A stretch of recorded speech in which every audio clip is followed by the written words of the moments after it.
DH Rawalpindi Islamabad के इस phase की रैपिड डेवलपमेंट को देख के आप हो जाएंगे हैरान। We will showing you the latest drone footages in this video.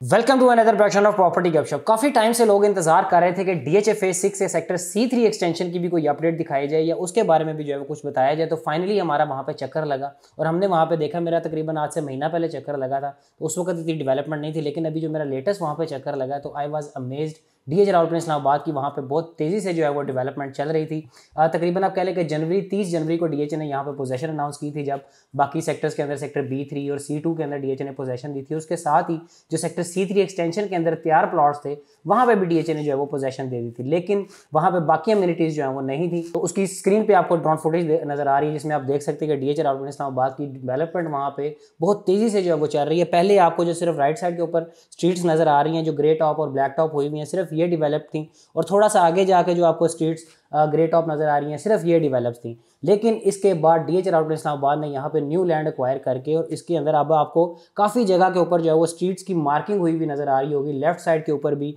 Right side के ऊपर भी, और थोड़ा सा आगे जाके जो राउंड अबाउट है ये बेसिकली C3 एक्सटेंशन का सिविक सेंटर बनेगा, जिसके चारों तरफ जो है वो कमर्शियल्स होंगे, जो कि बहुत ही खूबसूरत जो है वो आप कह लेंगे कल को जब ये डेवलप हो जाएंगे तो बड़ा ज़बरदस्त जो है वो एनवायरनमेंट यहाँ का बन जाएगा। फिर डीएच रावलपिंडी इस्लामाबाद ने इधर न्यू एरिया एक्वायर करके उसके ऊपर भी जो है वो डेवलपमेंट की। तकरीबन आपको जो यहाँ पे सारी लैंड नजर आ रही है, अर्थ वर्क यहाँ पे जो है वो तकरीबन कंप्लीट हो चुका है। सीवरेज के ऊपर जो है वो डीएच यहाँ पे काम कर रहा है। इंशाल्लाह जल्दी यहाँ पे जो है वो तकरीबन मेन काम यही होता है, आपका सीवरेज का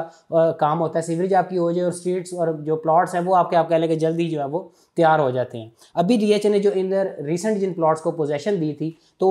यहाँ पे आप कह लें कि बाकी अम्यूनिटीज़ यहाँ पे अवेलेबल नहीं थी, लाइक सिर्फ प्लॉट की पोजेशन अवेलेबल थी, लेकिन पास ना कोई मस्जिद थी, ना कोई वाटर हेड टैंक, ना कोई स्कूल, ना कोई और चीज़। लेकिन डीएच रावलपिंडी इस्लामाबाद की जो मैनेजमेंट है वो इन चीज़ों के ऊपर भी जो है वो इस एरिया के अंदर वर्किंग जो है वो कर रही है। और आप देख सकते हैं कि इस एरिया का नक्शा ही डीएचए ने जो है वो बदल के रख दिया, और इसकी इस डेवलपमेंट की वजह से आप कह लें कि इसके रेट्स में भी हमें काफ़ी जो है वो चेंजिंग देखने को मिली। तकरीबन महीना डेढ़ पहले इसके रेट्स इतने नहीं थे, लेकिन अभी जो है वो आप कह लें कि इसका जो सिर्फ बैलेंस प्लॉट है जो अभी ऑन ग्राउंड भी अवेलेबल नहीं है, पहले वो हमें आप कह लें कि तकरीबन 2-1 महीने पहले 80-85 लाख रुपया या मैक्सिमम जो है वो 90 लाख रुपए का मिल जाता था इसका बैलेट प्लॉट। लेकिन अभी वही बैलेट प्लॉट हमें 1 करोड़ 5 से लेके 1 करोड़ 15 लाख रुपए तक की वहाँ की आस्किंग आती है, और तकरीबन 1 करोड़ 10 की प्लस माइनस में उसकी सेलिंग होती है। फिर यहाँ पे जो प्लॉट्स डेवलप हैं जो ऑन ग्राउंड अवेलेबल हैं, इनकी जो मार्केट में पहले जो डिमांड चलती थी वो आप कह लें कि मैक्सिमम 1 करोड़ 15 लाख रुपए तक लोग डिमांड करते थे, लेकिन अभी यहाँ पे 130-140 की भी जो है वो आस्किंग आती है, क्योंकि तकरीबन सारी सॉलिड लैंड है,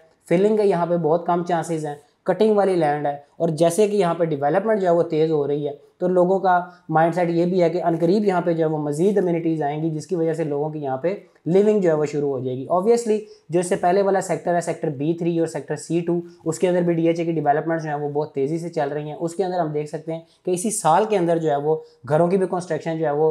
शुरू हो जाएगी। जिस तरह मैंने अपनी प्रीवियस वीडियो में आपको बताया था कि सेक्टर B3 के अंदर 4 से 5 फॉर्म्स जो हैं वो कंस्ट्रक्शन के लोगों ने अप्लाई किए हुए थे, और उस पर भी मुझे इनाम भाई ने जो है वो कंफर्म किया था कि 4-5 फॉर्म नहीं है, इससे ज़्यादा हैं, तकरीबन 8 से 10 फॉर्म्स जो हैं वो लोगों ने सेक्टर B3 के अंदर जो है वो जमा करवाए, जिसके ऊपर लोग अनकरीब ही अपनी कंस्ट्रक्शन स्टार्ट कर देंगे। तो आप जैसा कि देख सकते हैं कि यहाँ पे अगर कंस्ट्रक्शन स्टार्ट हो जाएगी, लोगों की फुटफॉल यहाँ पे आएगी, तो ऑब्वियसली लोगों का सेक्टर C3 एक्सटेंशन की तरफ भी जो है वो ध्यान जाएगा, और यहाँ पे भी लोगों की फुटफॉल बढ़ेगी, और इन्वेस्टमेंट के पर्पज़ के लिए भी आपकी बहुत ही अच्छी चीज़ है। सो इसी तरह की इन्फॉर्मेटिव वीडियोज़ देखने के लिए हमारे चैनल को लाइक करें, सब्सक्राइब करें। Thank you so much.